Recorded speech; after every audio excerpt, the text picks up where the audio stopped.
All right. Welcome, everybody. Thank you for coming. It's a pleasure to welcome among us today Dr. Paul Biemer from Research Triangle Institute, so just down the road here. Dr. Biemer is an RTI Distinguished Fellow and the Director of the Center for Complex Data Analysis at RTI. He's also the Associate Director of Survey Research and Development at the Odom Institute, University of North Carolina Institute.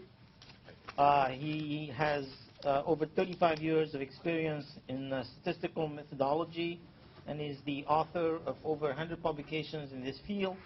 He's a fellow of the ASA and the AAAS, and elected member of the ISI.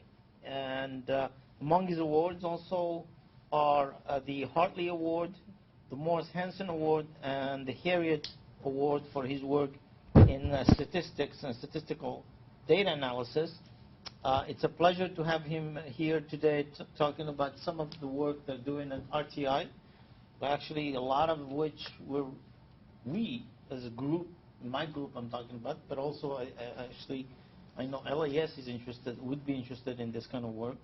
And it's a pleasure to have you here. Thank you for coming. The floor is yours. Well, thank you very much. I really appreciate that gracious introduction. And you need to turn your mic on, please. Okay. So that's why you mentioned. How about now? Can you hear me? Yes. Okay, great. As I was saying, thank you very much for that gracious introduction. It's a pleasure to be here. I've really had a thoroughly fascinating, interesting morning hearing about the research that's going on here. I only wish what I was going to talk about was as exciting, but it's very hard to select topics that might interest electrical engineers and computer scientists. So what I did here is just chose a topic of some of the work that I'm doing recently with my partner, Dennis Trewin. He's an Australian. He used to be the director of the Australian Bureau of Statistics, and we've been doing some research or some work with Statistics Sweden. By way of background, a few years ago, Statistics Sweden had a problem with their consumer price index. They had a glitch in the processing. It was actually for clothing, shoes in particular, but as a result of that glitch, they published a consumer price index which was an error. And in fact, it showed that cost of living had gone up, and as a consequence, they acted on that with the increasing payments from the government for retirees and so forth. All of this sort of had a rippling effect.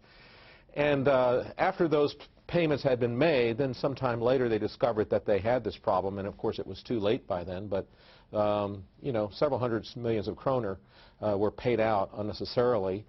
And this caught the attention of the Minister of Finance in Sweden, who is over the Statistics Sweden, and mandated that they put something in place that would prevent something like this from happening in the future. But not only that, they wanted the Statistics Sweden to develop a systematic approach for improving the quality of their products across the board at Statistics Sweden. So they contacted me, they contacted Dennis Trewin, and asked us if we would help them with that. And so we went up to Stockholm and spent a few weeks with them developing this system. And when we had the system ready, then we implemented it. And we've implemented it 3 times so far. And they like this program. They like this system. The Minister of Finance in particular likes it because one of the requirements was that it had to be comprehensive in terms of looking at all the possible errors that can affect key products. So we're only going to be focusing on a few of the products, about 10 products altogether. When I say products, I'm thinking of the CPI as a product, the GDP is a product, the labor force estimates are a product, the statistics published by the municipal accounts is a product, and so forth. So these are products, and there were 10 of them that they selected. Another one is the business register, the total population register. So they're not only just statistics, it could be registers or databases. It could also be compilations like the GDP. But they wanted it to be comprehensive, and they wanted it to also be simple so that they could present it to the Minister of Finance. Minister of Finance would understand and agree that, okay, they're making progress. So this is what I'm going to be talking about today. So I'm going to begin by sort of giving you some kind of general information about what we thought should be part of a quality management system. So these are the Desiderata of a quality management system. Design of the key components of that that we developed, and a description of the system that we call the Aspire. Aspire, basically a system for product improvement review and evaluation. So it's not Swedish, it's American, it's English. But anyway, they're calling this program Aspire, and I'm going to give you a little bit of information about that, just enough just so that you can see sort of how it works and give you some of the results and findings. Now, what I'm going to be talking about in terms of errors and so forth is not proprietary. Statistics Sweden is very, very interested in sharing their experiences with the world. And so they have completely approved this presentation. We'll be talking about errors in their processes. We'll be talking about errors in their products and so forth. They have no problem with that. And this, in fact, this research will be reported in a journal at the end of the year, the Journal of Official Statistics, and so the whole world will know about it then. In fact, we've had a lot of interest from other countries, Statistics Sweden, Finland, Norway, the Netherlands, the UK, the Germans, IAP. They're all interested in doing something similar. So I think it's great that they're sharing this information. So let me begin then. I've got about maybe 30, 34 slides or something like that. Hopefully we can get through those, and then we can, in about 30 minutes, maybe 40 minutes, and then have some discussion if you have any questions. So this is very non-technical talk, okay, but parts of it may require a little more information about survey methodology, and I'll try to provide that as we go. So what are the quality challenges in a national statistics office? First of all, the reason that the Minister of Finance is very, very upset with what happened with regard to the CPI is because national statistics offices in Europe, but also in the United States, they depend a lot on their credibility. The credibility of the data that they're producing, that we want to be sure that users of the data and other authorities who use the data are, feel that the data are trustworthy. And so when you have errors like that, it kind of shakes the confidence of the public in these data sources. And we think statistical accuracy or data quality is paramount. The way that we define quality in our field is more than just accuracy, because users might define quality as being timely. The data has to be timely. It has to be accessible. The data have to be comparable across time if they're making these comparisons across time. And so forth. So there are multiple dimensions of quality, but we believe that accuracy is certainly fundamental and probably the most important dimension of total quality. Another principle, I think you could say, is that if an agency is not continually trying to improve their products, then it's quite possible that the product quality will deteriorate. So it's not enough just to try to sustain current quality. You have to constantly be striving to improve it. And this is something that Statistics Sweden had done in the past. They had some, I would call them, failed attempts at trying to do quality improvements in the past. We'll talk more about this, but I think one of the things that they were failing is that they had a set of standards, and the only requirement was that we had to meet that if you were producing data in Statistics Sweden, you had to meet certain quality standards. And the standards were European standards, of course, but those were defined very, very loosely, but also kind of like in a minimum standard, kind of minimum quality kind of sense. They weren't really providing a high-level aspirations for Statistics Sweden to really aspire to excellence. So Another problem they had with what they were doing was they were using, and it's easy for me to say, but they were using internal evaluators. And what they found is that the internal evaluators were not as objective. It saves money sometimes to use internal evaluators, but if you want to get objectivity, sometimes you have to go outside your own group just so that you don't have the organizational politics interfering with honest reviews. So to continually improve requires that you have to be motivated, and certainly the Minister of Finance provided that motivation, right? So they were very motivated to change. There's prioritization is necessary because when we go in and we start looking around and say, what needs to be improved around here? How are you going to improve various products? There has to be some prioritization because you can't possibly touch everything every year. So what are you going to improve first? What are the priorities? Expertise is essential because what you're trying to improve may have been running this way for many years, and over the years there have been improvements. But to get to another level improvement requires that you really have the expertise available. If it's not in-house, then you have to go externally to find that expertise, because some of these improvements require high levels of innovation. You have to then act, so it's not enough to develop a plan, but that plan doesn't really, it just sits on a shelf. It doesn't really lead to any action. You have to continually evaluate what you're doing. So you've made these improvement plans. You're making some improvements. Are these improvements taking hold? Are they achieving the objectives that you set out to achieve?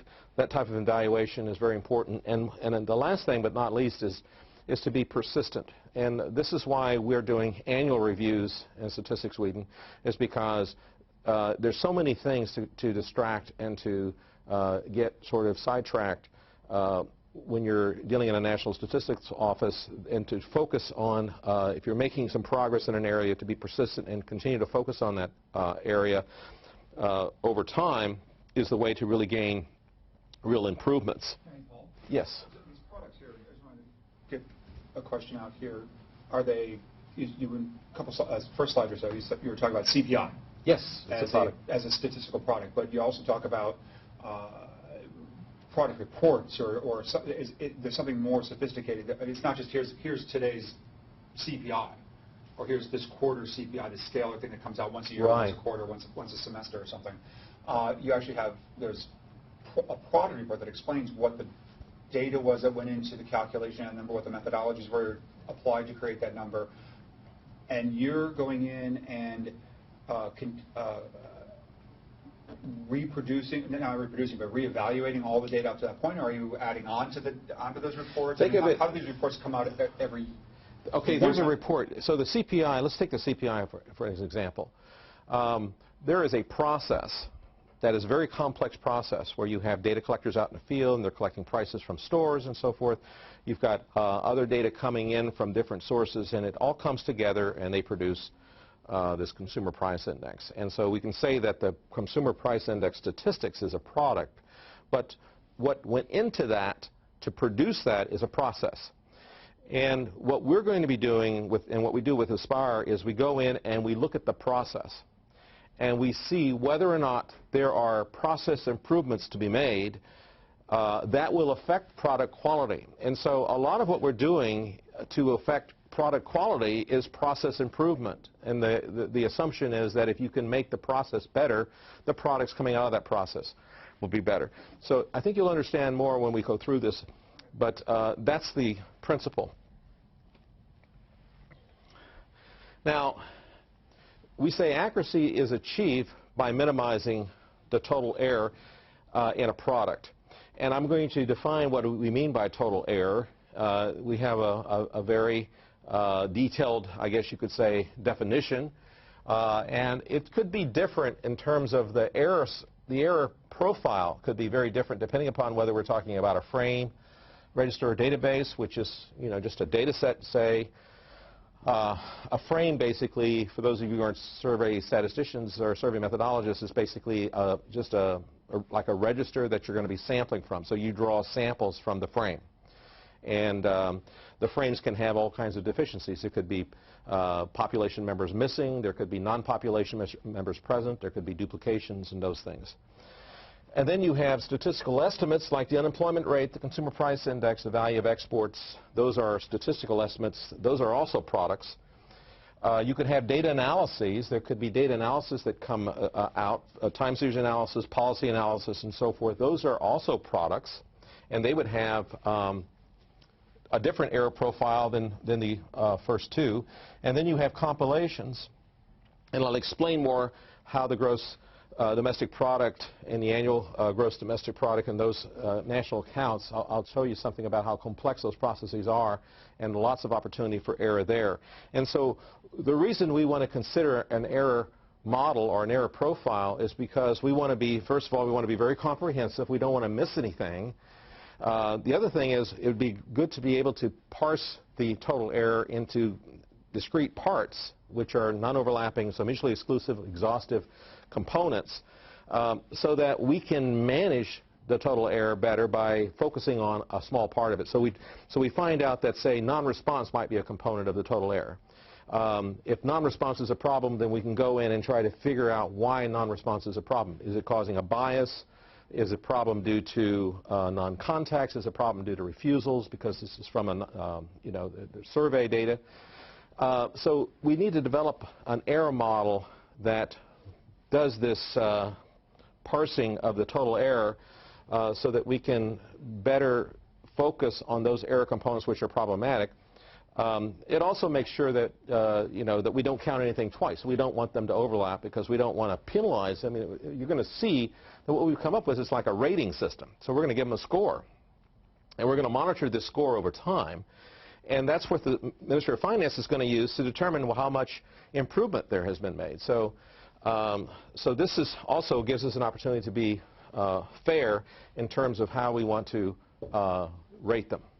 Is it the case that you go in and optimize individual errors one at a time, or do you do them in parallel, sort of try to create do you do the large-scale optimization problem, or do you sort of one optimization at a time? We do it. First of all, we set priorities.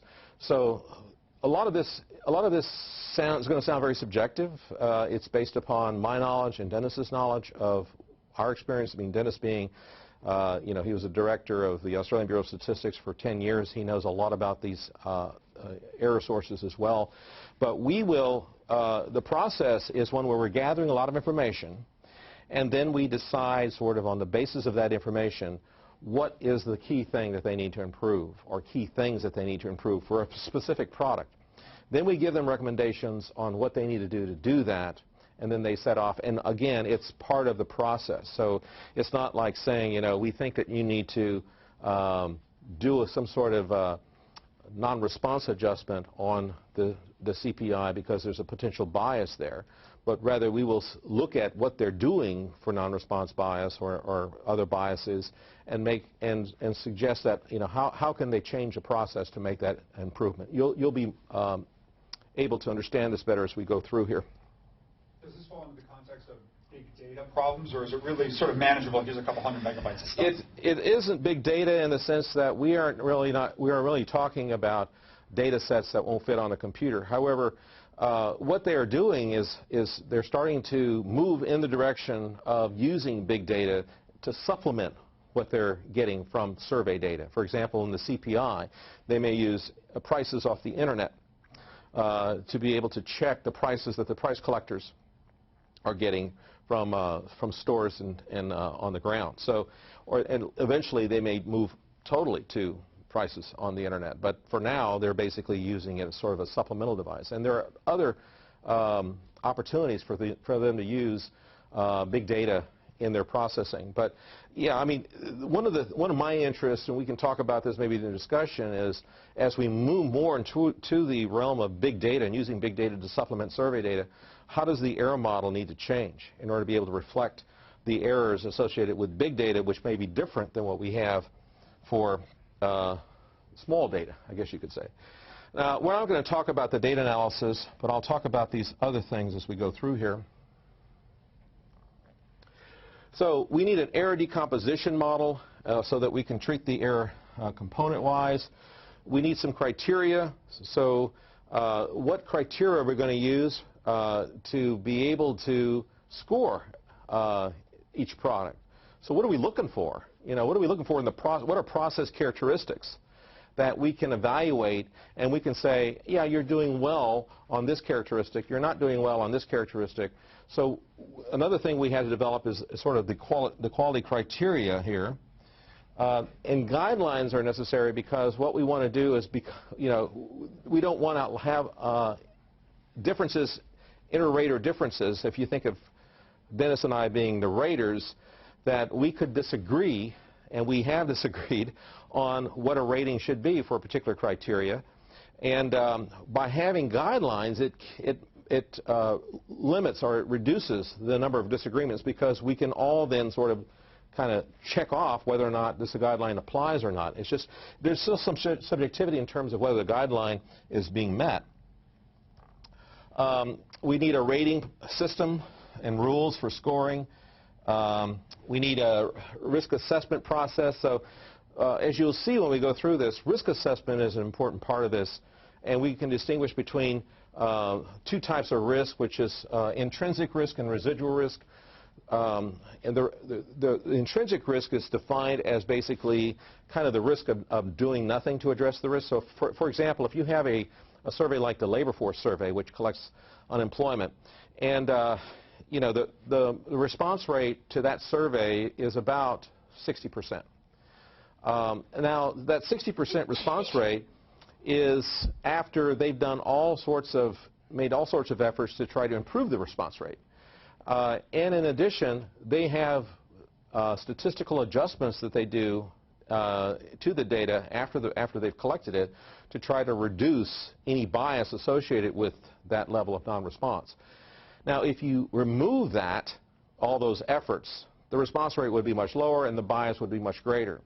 And that's what we're trying to gauge here with intrinsic risk. It's sort of like the risk of doing nothing. And the reason that we want to focus on intrinsic risk rather than residual risk, which residual risk, I should say, is the risk after you've done all of these, taken all these steps to try to reduce the risk. This is the risk that's left over. So it takes into account all you're doing to try to reduce the risk of error or bias. Yes? So are you assuming that the response data is perfect? It's 60%, fine, but that's the rate of response. Right.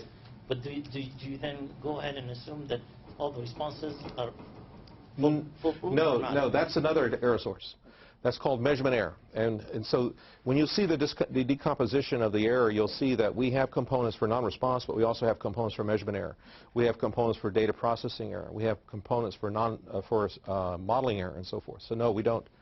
But the reason that we're trying to focus on the intrinsic risk is because you're going to see that we give a numerical value to the risk. And those numerical values will become weights in how we weight each error component. So if you have an error component with a high intrinsic risk, then that error component will be weighted very highly in the computation of their score because their risk is higher there. What they're doing to try to reduce that risk ought to be weighted more in terms of in favor of them. If they're doing a lot to try to reduce that risk, then they ought to get credit for it. So that's kind of how we've looked at that. And then a process for routinely following up and gauging progress. And it needs to be objective, which is why we try to, as much as possible, have guidelines and checklists to make sure that we're consistent. It needs to be transparent. Everyone in the organization knows exactly what we're doing and how it's going to be scored. There's no secrets about that. It's logical, we believe, and we've been told that they think it's logical as well. And also there has to be a process to appeal those ratings because, not everyone is going to like their rating and they may have some disagreements about it. And so there needs to be some way in which they can voice those disagreements and maybe even get their rating changed. And it's not always to improve their rating. Sometimes it's to reduce their rating, which is kind of surprising. Let me talk a little bit about this error decomposition model. This is one that has been, it's a classic model that has been used. There's a long history going back to, I guess you could say, the early 1900s when this process started to try to delineate all the different types of errors that can happen to a survey product. I'll talk about these. Specification error. Sampling error is pretty self-explanatory. Frame coverage error, or just frame error, is another area. Non-response, measurement error, data processing error, modeling and estimation error. And then sometimes you'll have a preliminary estimate. It's not uncommon for business statistics, for example, foreign trade statistics, for a statistical agency to publish a preliminary estimate. And the reason they do this is to give advance warning of what these estimates would be. For example, the national accounts people appreciate getting preliminary estimates of foreign trade so that they can calibrate their models, so when the final estimates come, they're ready for the final estimates and they can plug them in and get the GDP published more quickly. But these preliminary estimates are usually, they're not complete. For example, they may be getting data coming in from various enterprises, and not all enterprises have sent their data yet. So they may be computing the preliminary estimates of foreign trade statistics on the basis of some partial information. So the error decomposition approach is basically that there's a true, let's suppose we think about it in terms of the labor force, the unemployment rate.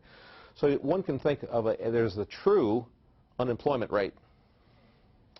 And that would be the unemployment rate if we perfectly defined what we meant by unemployed, that the questionnaire that we use in the survey perfectly captures that meaning of unemployment in the questions that are being asked, that respondents answer completely without any error. There's no non-response, so there's no missing data. And so that would be like a complete census because you don't have any sampling. And so under those conditions, you can hypothesize, or you can sort of assume that there is this value here. It's latent in the sense that we'll never be able to know it.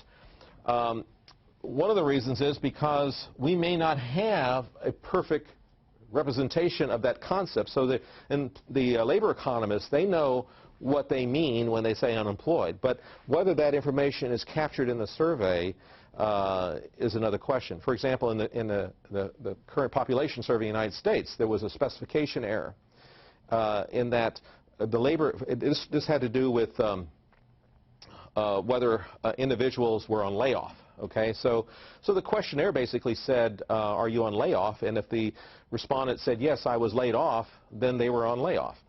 But the labor economist, when they looked at the questionnaire back in 1994, and this was during the redesign of the CPS, they said, this is not the real definition. It's not just based upon an individual's self-classification.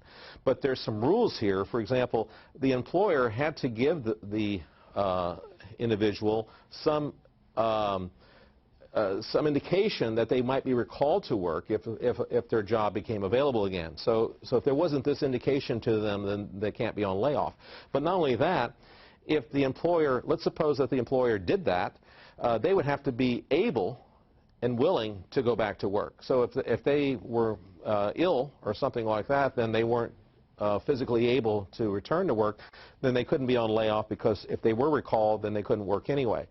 So that's a specification error, because what the labor economists defined to be unemployed was not reflected in the questionnaire. And the questions in the questionnaire, I mean, survey methodologists looked at these questions for years and thought they were fine. But unless you know what the labor economists define as unemployed, you may not pick that up. So even if we had a perfect survey in all other ways, and that would produce Y would not agree with X, because Y was under this concept of unemployment, which was not in agreement with what the true value of unemployment is, you see? So that defines this specification error. So the specification error basically is just a misalignment of the concept in the questionnaire and a concept that we're trying to get. So we're measuring the wrong thing, essentially. And then there's the survey process, which also imparts error. So this is the concept that the survey is going to go out and try to obtain. And for a preliminary estimate, of course, you have a lot of errors there associated with non-response, measurement error, data processing error. All these other errors are part of that. But also, because it's a preliminary estimate, you will have some additional errors associated with maybe being incomplete. What we define as the revision error basically is the difference between the preliminary estimate and the final estimate, this being the final estimate. So that's the total error model. Now we can be a little more specific when it comes to these errors here. So here are just the definitions of specification error, sampling and non-sampling errors, and then revision error. And then if we look at this next slide here, this component here is pretty densely packed with these, I call them these epsilons, or these other errors that we're very interested in. Some products will have all of these errors. They'll have revision error, they'll have specification error, and they'll have these other 6 errors. So they'll have 8 different types of errors. Others may only have some of these. For example, if there's no sampling, they may not have sampling error. If there's no non-response, they may not have non-response error. So we'll see that this error model works for most products. It doesn't work for all products. Or it works for all products, but some of the components might be missing here. Yes? Is there an assumption that it would be impossible to determine specification error in information quality in general if we don't have a well-defined specification of the information product that we're ultimately trying to deliver? Yes. I mean, specification error, here's how we try to identify specification error for Statistics Sweden. There's one survey there called the Living Condition Survey that I think has a lot of specification error associated with it. But we have to, first of all, look at each question individually. So it's a question-by-question specific type of thing. And we have to get subject matter experts in the room who can tell us, you know, this is what the survey instrument is collecting. Is this what you as researchers think this should be collecting? Is the concept behind this question on the questionnaire the same as the concept that you need in your analysis when you're using this data item? And that's as simple as that. And so they may say, you know, and this is how we found out that there was a problem with the labor force estimates. I mean, another example is the agricultural land value survey that we had, where they had been collecting agricultural land values in the agricultural survey for years, but they were doing it wrong. They found out when they went to the I think it was the ag agency, I can't think, ag land? No, it's one of the agricultural agencies. They sat down with subject matter experts who told them that, you know, this concept is wrong because we don't want the capital improvements to be part of the values. And there's nothing in your question here that excludes that. So if there's an irrigation system, if there's a silo, if there's a house or an airfield or whatever on that land, they're going to give you the value of that land, including those capital improvements. That's not the concept we want. And so you have to kind of go through this with subject matter experts to be able to determine that. But usually, people who are using the data, they know the concepts that they want. And they can tell you, looking at the question, whether or not those concepts are being collected properly. And it seems as though the consumers of that data product are pretty much the persons who would be in a position to tell you what the specification Yes, that's right. The users. Do you think, in this case, you're focused on surveys, but do you think that truth, that notion that you're speaking of about how it is your consumers who are best positioned to define the specification, do you think this is something that is generalizable? I do. I do. Okay. I think that, again, if you think of consumer as being the user, so so you can have this with big data, for example. I mean, you could have a data set where there's a variable defined, and you misunderstand what that variable is. For example, it could be number of employees in an enterprise, and you think it really means number of employees that work at that enterprise. But what it really is maybe number of full-time equivalents or something like that, which is defined differently. And so that's a specification error because what you wanted and what you thought it was and the way you're using it is not the same as what it is. It's a concept difference. Now, I don't have time to really talk about this, but I wanted to give you sort of this picture here. This is the process that Statistics Sweden uses, and other Scandinavian countries, of course, they use this approach to calculate the GDP. And you know, they do it by two different methods. They have a production method and the expenditure method. I won't go into the details here, but the idea is that there's two different ways to calculate GDP, and in the end, they have to agree. So that's one way they sort of check. They have a balancing process here that they can adjust one side or the other of this equation to make sure that they agree. But in between this balancing, there's all this going on here in terms of trying to put together. They have multiple inputs trying to put all this together.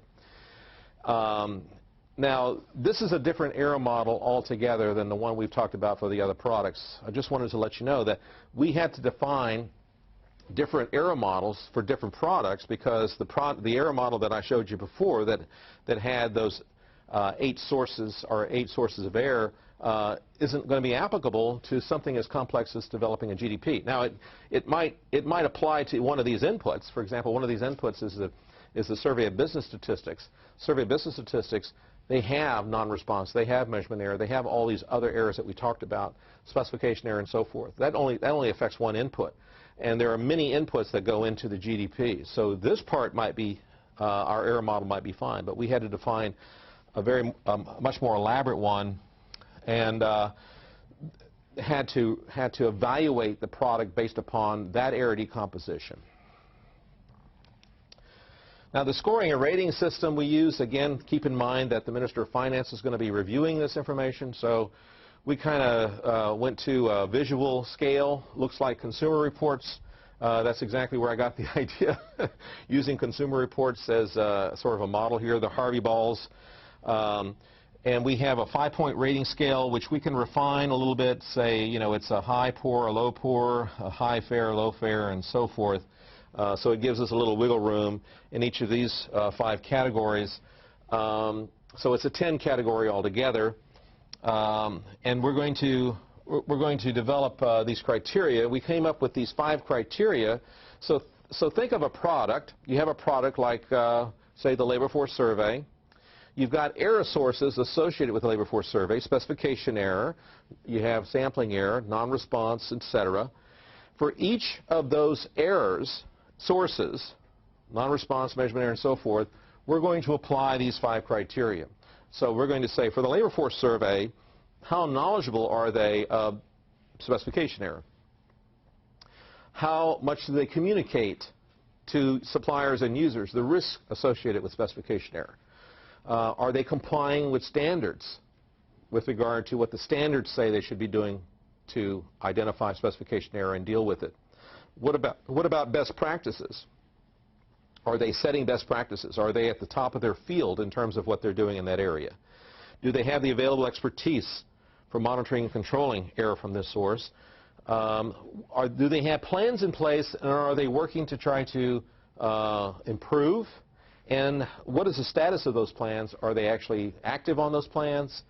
Have they been approved by management, et cetera, et cetera? So these 5 criteria are the ones that we came up with, which we think, and it's debatable, but we think if they can score high on these 5 criteria, they will improve their processes. Their processes will be improved as a result of making progress on these 5 criteria, and they have to do that for each error source. Here's an example of some guidelines.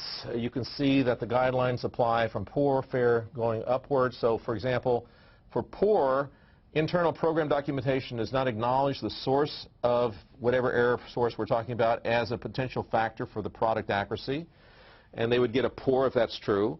They could move up to fair if this criteria was satisfied, to good if this, and to get an excellent. There's an ongoing program of research to evaluate all the relevant mean squared error components associated with the error source and their implications for data analysis. The program is well designed and appropriately focused and provides information required to address the risk, etc. So this is just one criteria. This is a set of criteria for knowledge of risk, and we had criteria like this for all 5 guidelines for all 5 criteria.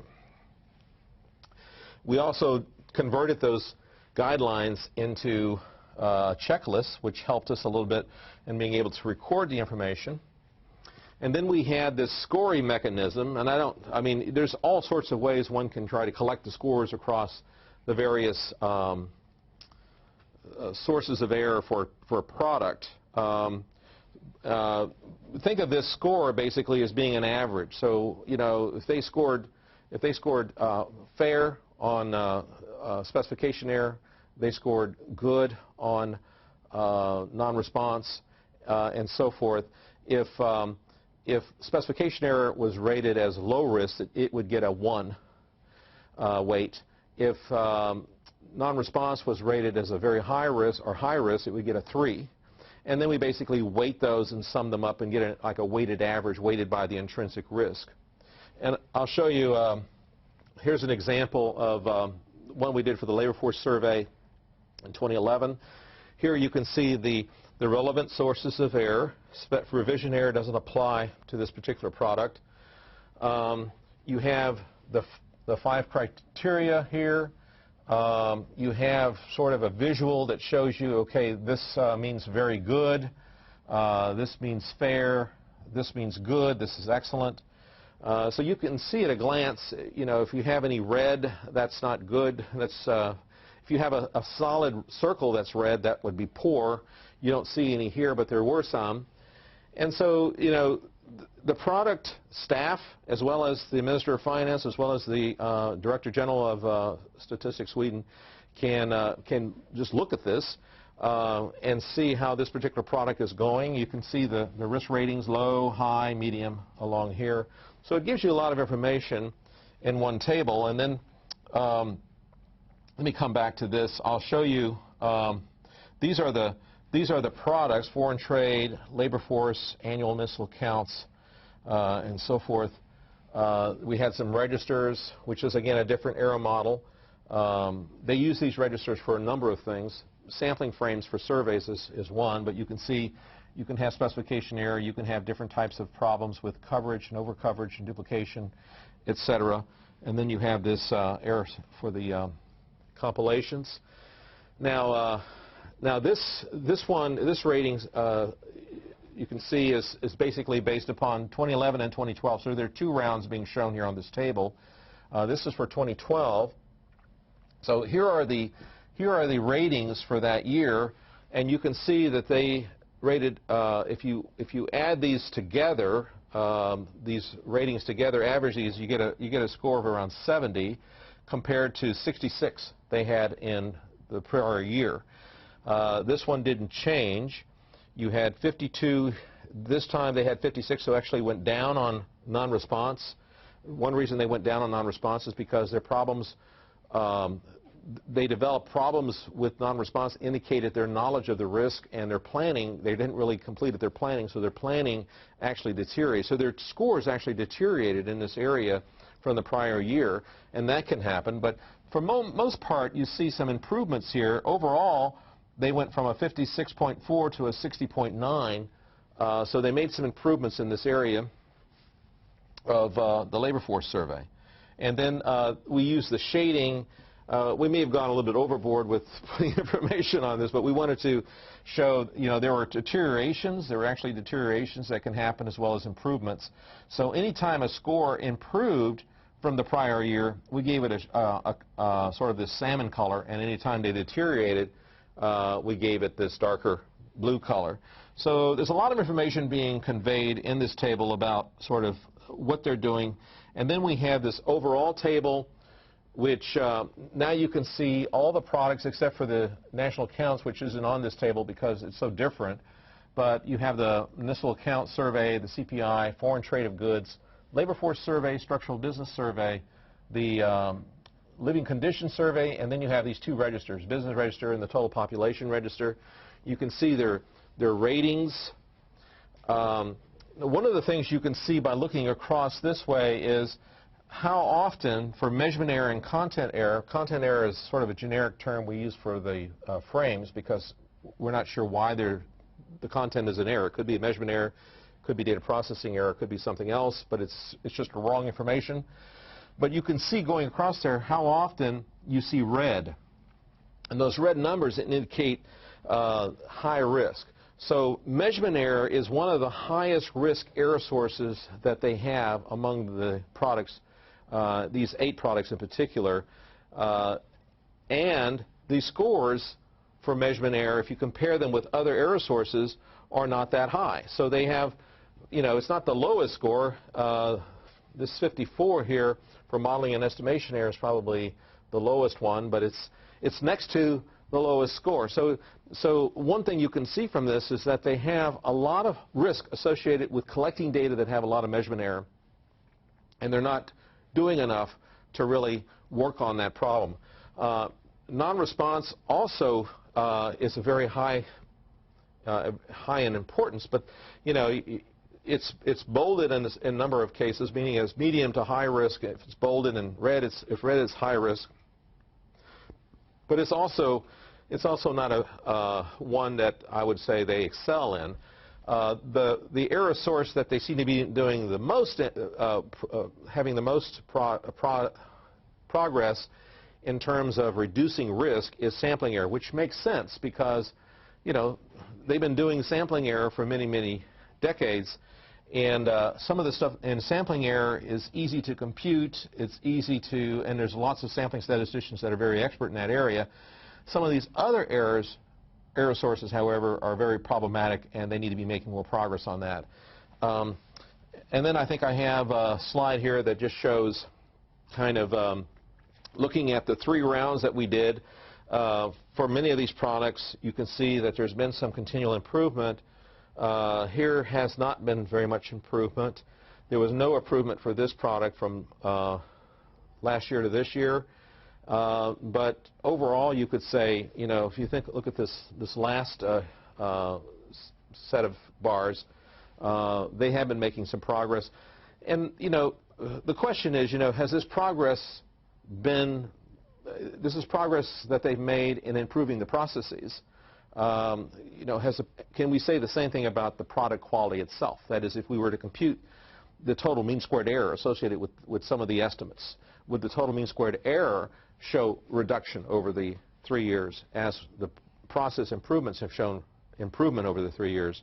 That's a question we don't have the answer to, but that's one that we're grappling with. And that's pretty much the presentation. Work is continuing to address these high-risk areas. We delivered our report in January. The report gave many different recommendations, and we prioritized those recommendations in terms of what Statistics Sweden ought to be focusing on in terms of what are the most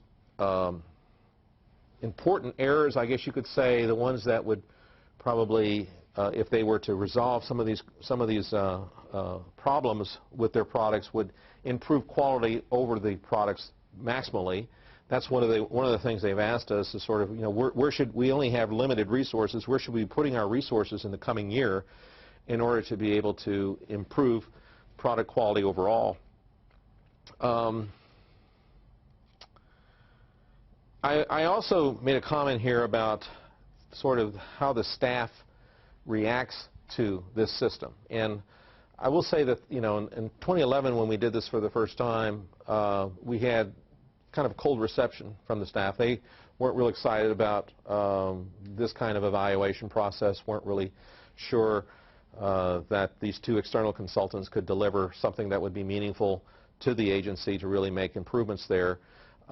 We saw them warming up a lot in the second year we did this, but I would say in last year, or in this past November when we did this, I think the staff were really, really engaged in this, and even some of the hard cases where they really didn't want to go through this interview process. The part of the process we do, of course, we spend 3 hours with each product staff going through in detail all the things that they did since the last time we were there that might have changed their ratings. So have they made any significant or any progress at all in knowledge, any progress in communication,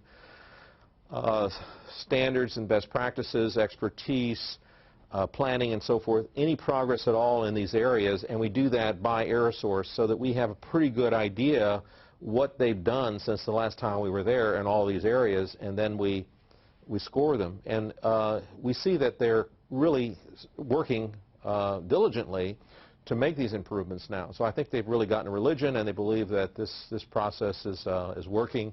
So we're kind of happy about that. But I'll leave it there and see if there are any questions that I can answer. Yes, please. When you go through these, so slide 29, you had a whole list of different kinds of products that you got, and I guess a couple slides ago you had how they improved over the 3 years that you were making measurements. Do the questionnaires and evaluations you have with each of the product line groups, as you just said, are those questionnaires the same, or are they different? They're the same. So from product line to product line. Right, except for the national accounts, the GDP. But basically, for each of these products, we ask them to complete a checklist. So this is sort of like what primes the review process. Before we get there, we give them a checklist for knowledge. We give them one for each of the 5 criteria, and they basically complete this for each of the error sources that are relevant. So, and then we ask them if they check, for example, that they have a plan and it's been approved by management so that they now can work on that plan. We want details about that, so we want to know exactly what they did. So we try to get some background information as well. We read that stuff. We read any reports that they've written since the last time we were there, any information at all that might have quality implications. And then we spend 3 hours going through that information, through their checklist, asking detailed questions about each error source. And this is product by product. So we're there for a couple of weeks, and we're doing this across the 10 products. And then we release the score to them with explanation of why they got that score, and then there's an appeal process that we go through. So then when, I mean, you go back to your opening comments here about Aspire measuring the process for improvement and then improving the process leads to improved product. This is basically the mantra, which is what you're doing here, which is the neat thing.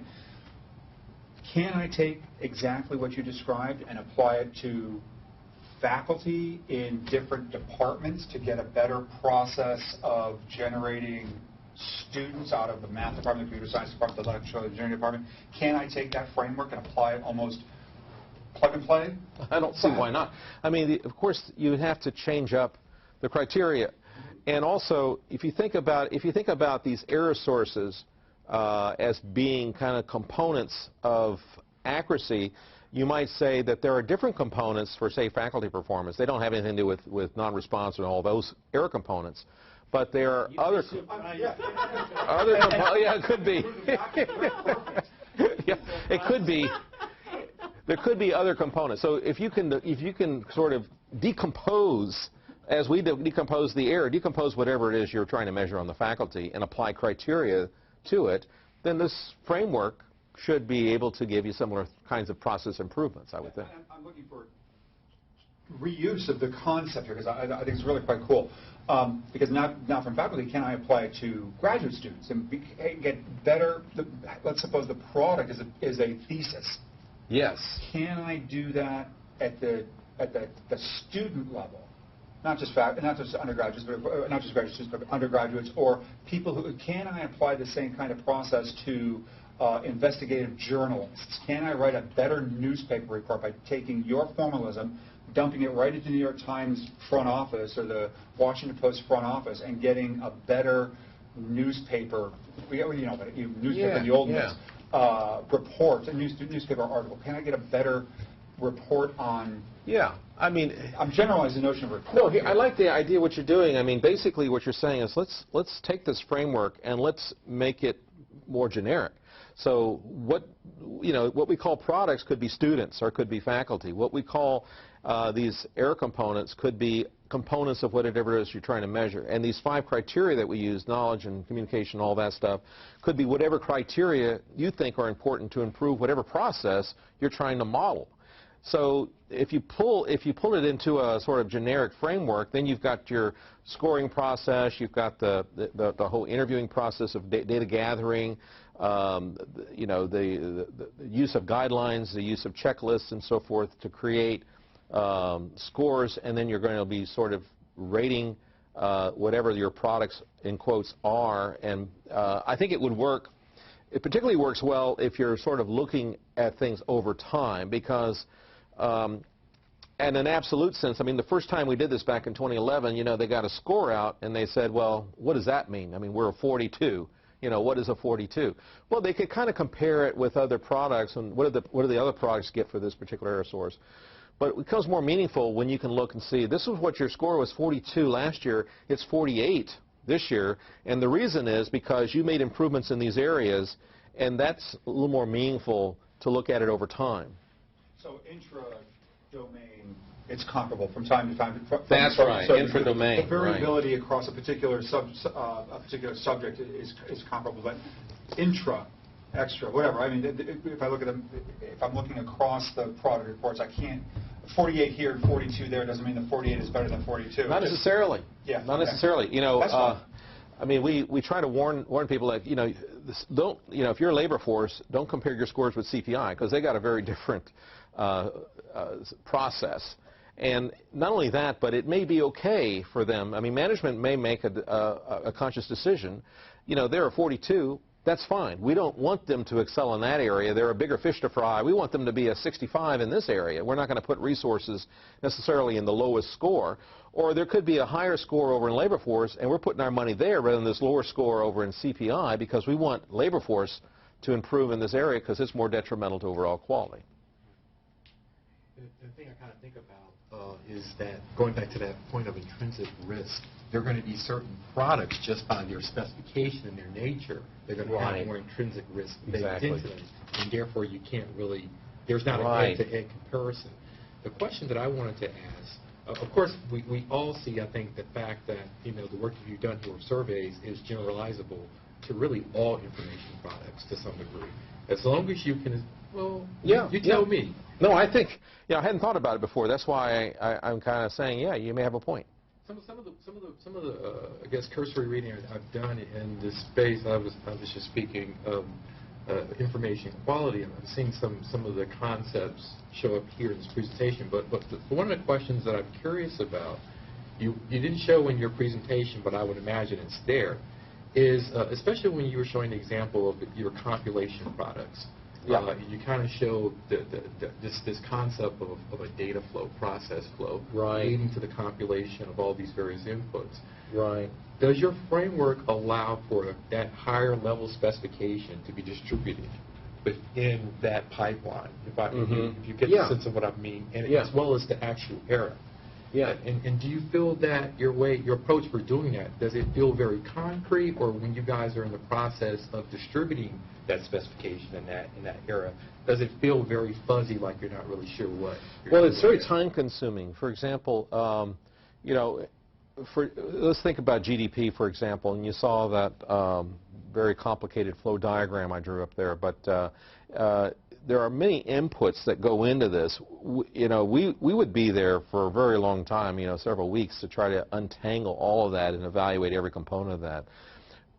So we limited ourselves to like 4 inputs. And what are the 4 major inputs to GDP on the production side, same way on the consumption side?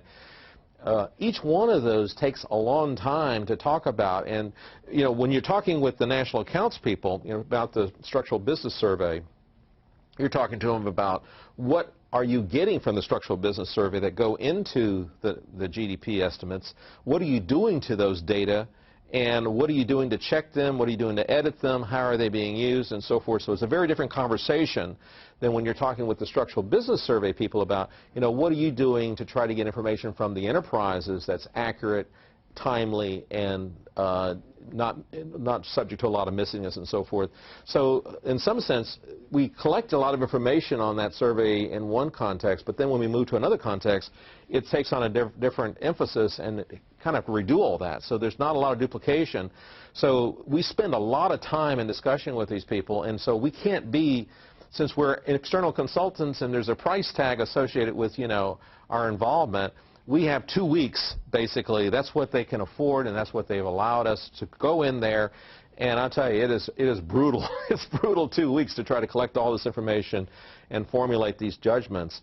So the more you tack onto that, the longer either something's got to break. You know, you're not going to be able to do a thorough job on some of these products, or you'll need more time to do it.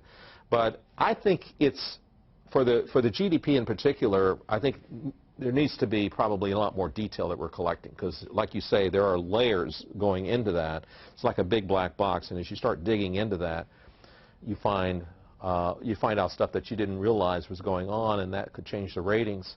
Now, one thing we strongly recommended, and they're taking us up on this, is simulation, because some of these inputs, they don't even know the relative importance of these inputs. But if they were to perturbate an input and follow it through the process of computing the GDP, and then they would do that in turn to each of the inputs, they would get some idea of when they increase this input by 20% or 5% or reduce it by 5%, does it create a 5 or 10% change in the GDP, or is it more like 0.5%? And then they can go through the inputs and find out where the most sensitive inputs are, and then focus on those, and that would help a lot and be able to sort of allow us to zone in on what are the major issues associated with that particular product.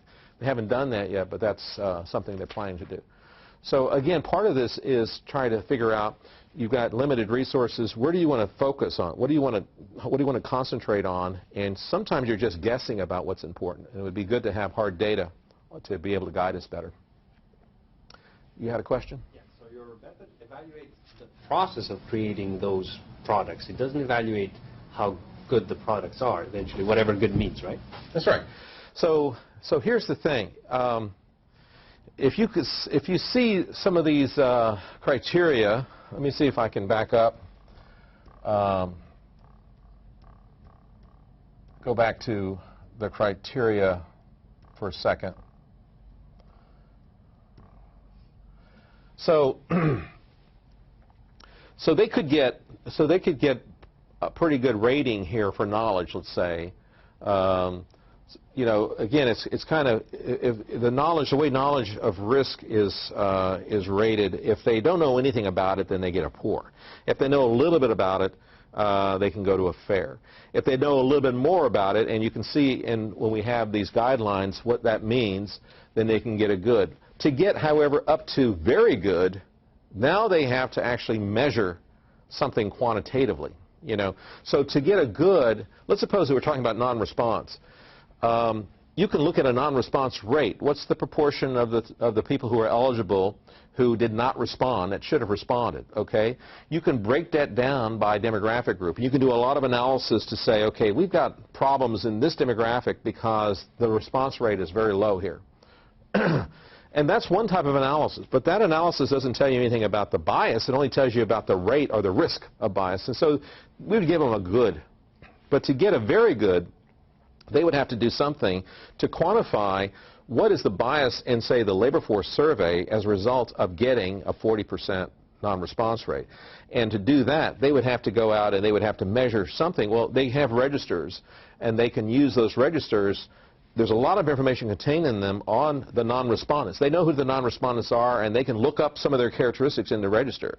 And for some of those characteristics, they can actually compute the differences between those who responded and those who didn't respond, which will lead to a bias estimate. Now, on that basis, we would give them a very good if they did that kind of thing.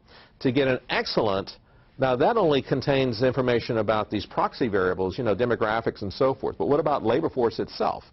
If they were to do something more direct to try to get a bias on the labor force estimates, then they could score very high, excellent. So even though we don't measure these quantitative components, the mean squared error components, if you will, we don't measure those. We give them points if they do. So this is sort of to encourage them. Again, it's part of the process, but the process that we're looking for, that one that we envision as being a perfect process, is a process where they know everything about what they need to know about all the errors, and they're using their knowledge and skills and expertise and so forth to reduce those errors and communicate the residual errors to the data users. So you can think in terms of what is the ideal process, and that's how these criteria were developed, so that if they can score excellent on every one of these criteria for every error source, then there's no, they would have a perfect process. It still may not mean a perfect product. It may not mean a perfect product, but it's the best they can do, because you can't. I mean, if you've got non-respondents, you can't put people at gunpoint to get them to respond. You can't. Well, not in Sweden, and you can't pay them enormous amounts of money either. It's very interesting to see if the improvement that they made during your score, like during those years that you were scoring them, reflected somehow in the improvement of the actual products. Yeah. That was possible, but I We're can't working think on of that. a nice criterion of measuring products now. I understand what you do with the process, but It's hard to get a handle on error. It really is hard. I mean, you almost need the truth, don't you? You know, and it's hard to get the truth in surveys. Well, I actually have a question, but I think we've asked enough questions already. So let's thank our speaker. Thank you. You had very good questions, by the way, and very thought-provoking. You know, to apply this to faculty. You know? And students, though. And students, that's right. People trying to do some technical stuff, writing report. I know.